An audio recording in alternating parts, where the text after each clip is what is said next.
जुनैद नाम का लड़का एक गांव में रहता था। जुनैद एक पैसे वाली फैमिली से बिलोंग करता था। उसके अब्बू एक सरकारी रेलवे कैशियर थे और अम्मी भी काफ़ी अच्छी और पढ़े लिखे ख़ानदान से थी। इसके अलावा जुनैद के भाई बहन भी थे। जुनैद अपने भाई बहनों में सबसे बड़ा था और सबका लाडला था। जुनैद के अब्बू के एक दोस्त थे जो जुनैद के अब्बू की परिवार से बहुत ज़्यादा करीब थे। यह दोनों एक दूसरे को बहुत मानते थे। दोनों की फैमिली एक दूसरे के यहाँ काफ़ी आती जाती रहती थी। जुनैद के अब्बू के दोस्त एक प्यारी सी बेटी जीनत थी जिसे जुनैद के अब्बू बहुत चाहते थे और अपनी बेटी से बढ़कर मानते थे। जुनैद और जीनत बचपन में एक साथ खेला करते थे और बहुत अच्छे दोस्त थे। जुनैद के अब्बू यह चाहते थे कि दोस्ती रिश्तेदारी में बदल जाए ताकि दोनों फैमिली एक दूसरे से हमेशा के लिए जुड़ी रहें। जुनैद के अब्बू ने जुनैद को पढ़ने के लिए शहर भेज दिया। वह अपनी नानी के यहाँ रहकर पढ़ाई करता था। छुट्टियों में जब भी जुनैद अपने घर आता तो जीनत के घर खेलने ज़रूर जाता। उसके बचपन के दौरान जुनैद के अब्बू ने जीनत के अब्बू से जीनत का रिश्ता अपने बेटे जुनैद के लिए मांग लिया और जीनत के अब्बू भी खुशी खुशी मान गए। फिर दोनों की बचपन में ही मंगनी कर दी थी। जुनैद और जीनत बहुत छोटे थे, इसलिए उन दोनों को इन सब चीज़ों का बिल्कुल भी किसी तरह का एहसास नहीं था। जुनैद अपनी पढ़ाई पूरी करने अपनी नानी के घर गया था और इधर जीनत भी अपनी पढ़ाई पूरी कर रही थी। जीनत जितनी ज़्यादा दिखने में खूबसूरत थी उतनी ही नेचर में भी प्यारी थी। उसकी बातें इतनी मीठी थीं कि हर कोई उससे खुश रहता था। जुनैद ने घर वाले जीनत को बहुत ज़्यादा चाहते और पसंद करते थे। जुनैद और जीनत जैसे जैसे बड़े होने लगे उनके एहसास भी बढ़ने लगे। दोनों को यह तो पता ही था कि बड़े होकर उनको एक दूसरे का हो जाना है, लेकिन छोटे थे तो एहसास कम था और जब बड़े हुए तो दोनों को एक दूसरे को और भी ज़्यादा पसंद करने लगे।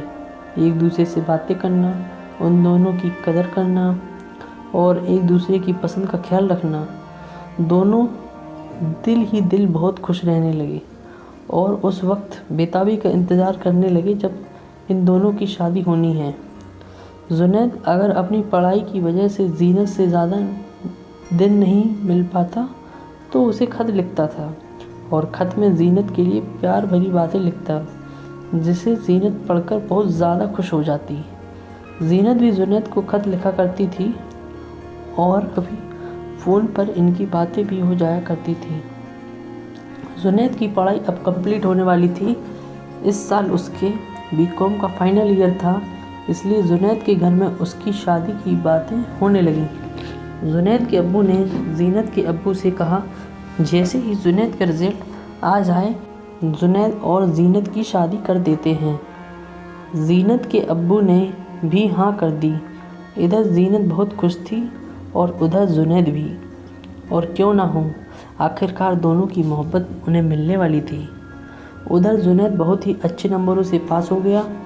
उसने अपने पास होने की खबर सबसे पहले जीनत को दी और उसके बाद अपने घर वालों को दी। जब जुनैद ने बहुत खुश थे क्योंकि जुनैद एक ऐसा होना लड़का था जो पढ़ लिख कर बहुत काबिल बन चुका था। उसके अंदर कोई बुरी लत या कोई बुरी आदत नहीं थी और अब जुनैद की नौकरी भी पक्की थी। सब जानते थे कि जुनैद अपनी अम्मी अब्बू का बहुत बड़ा सहारा बनेगा। सब लोग बहुत खुश भी थे और जुनैद और जीनत की शादी तैयारियां में लगे हुए थे, लेकिन अचानक खबर आई जीनत की अब्बू की मौत हो गई। उन्हें हार्ट अटैक आया है और वह दुनिया छोड़कर चले गए। जीनत की अब्बू की मौत की वजह से जुनैद और जीनत की शादी कुछ दिन के लिए रोक दी गई, लेकिन जब कुछ दिन बीत गए तो जुनैद के अब्बू ने जीनत की अम्मी से दोनों की शादी की बात की। जीनत की अम्मी ने कहा, ठीक है भाई साहब, शादी तो होनी ही है। फिर से दोनों की शादी की तैयारियां शुरू होने लगीं। आज तो जुनैद दूल्हा बन रहा था। उसकी खुशी तो उसकी आंखों के साथ साथ सहरे की लड़ियों में भी दिख रही थी। उसकी मुस्कुराहट के साथ साथ सहरे की कलियां भी मुस्कुरा रही थीं। अब बस बारात निकलने वाली ही थी। इससे पहले बारात दरवाजे से बाहर निकलती, जीनत की अम्मी ने फ़ोन करके कहा कि वह इस शादी से इनकार करती हैं।